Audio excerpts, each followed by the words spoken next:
भाई बहनों, आज की रोटी की हर सदस्य व्यक्तियों के लिए यीशु क्रिस्तांची मधुर नावाचे सप्रेम नमस्कार। आज की दिनांक 15 जून 2025 रविवार।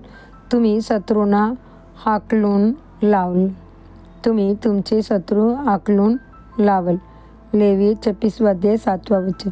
परमेश्वर प्रेमपूर्वक आपल्याला वचन देतो, तुम्ही तुमची शत्रू हाकलून लावल। तो आपल्याला जी सामर्थ्य देतो त्यांचे बलावर आपण शत्रूंना पिचवू व जिंकू, पळवून लावले जाऊ नये, हरले जाऊ नये। जे आपल्यावर एक मार्गाने येतील ते 7 मार्गाने पळून जातील, कारण सर्व सैन्याचा परमेश्वर आपल्याबरोबर आहे। म्हणून आपल्या विरुद्ध तयार केलेले कोणतेही सत्र यशस्वी होणार नाही। एका पोलीस अधिकाऱ्याची गोष्ट आहे। तो एका चोराचा पाठलाग करत होता। हा अधिकारी उत्तम धावपटू होता, अगदी स्वर्ण पदक विजेतो। तरीही चोर त्याला मागे टाकून पळून गेला।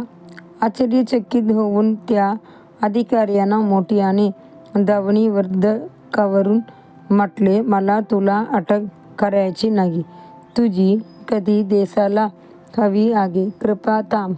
या शब्दांनी चोराचे मन बदलले। तो थांबला व कबूल केले की गरिबीमुळे त्याला चोरी करावी लागली। न्यायाधीशाने त्याला क्षमा केली व त्याला सरकारी नोकरी दिली। पुढे जाऊन तो एक उत्कृष्ट अधिकारी झाला। वेगाने चोर पकडण्यात प्रसिद्ध आणि राष्ट्रसेवेचे कटिबद्ध। पूर्वी आपण शिकार होतो, पाप आणि साप आपला पाठलाग करत होते। अपराध बुद्धी आणि अस्वस्थ मन आपल्याला सतावत होते। आजारपण आपल्या मागे लागत होते। संकटे आणि आत्मिक छल आपल्यावर येत होते। दररोज गरिबी आणि अडचणीने आपल्याला घेरले होते।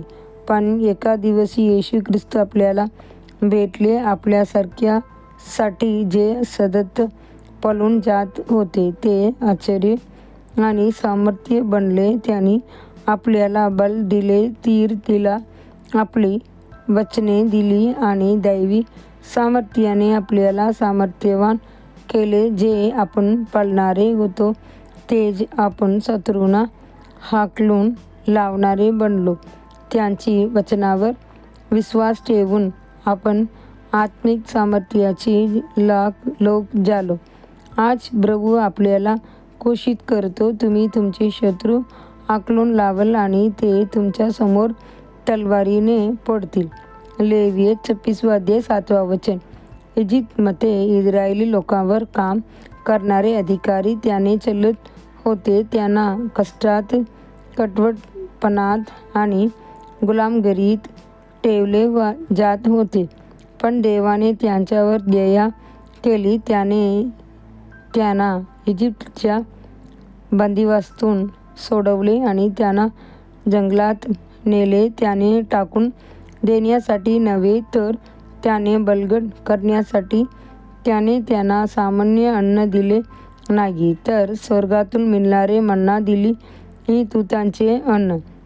जंगलातील प्रशिक्षणाद्वारे त्याने त्यांना वाघासारख्या बलाने बळकट केले। प्रिय देवाचे मुलांनो, आज तुमच्या विरुद्ध अनेक आत्मे उठू शकतात।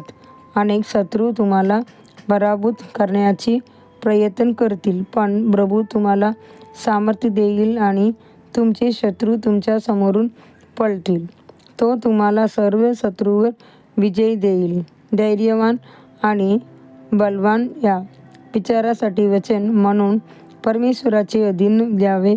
सैतानाचे प्रतिकार करा आणि तो तुमच्यापासून पळून जाईल। याकूब अध्याय 4 7 वचन। आजचा बायबल वाचन सकाळी नेहेमिया 1 अध्याय 2 अध्याय 3 अध्याय।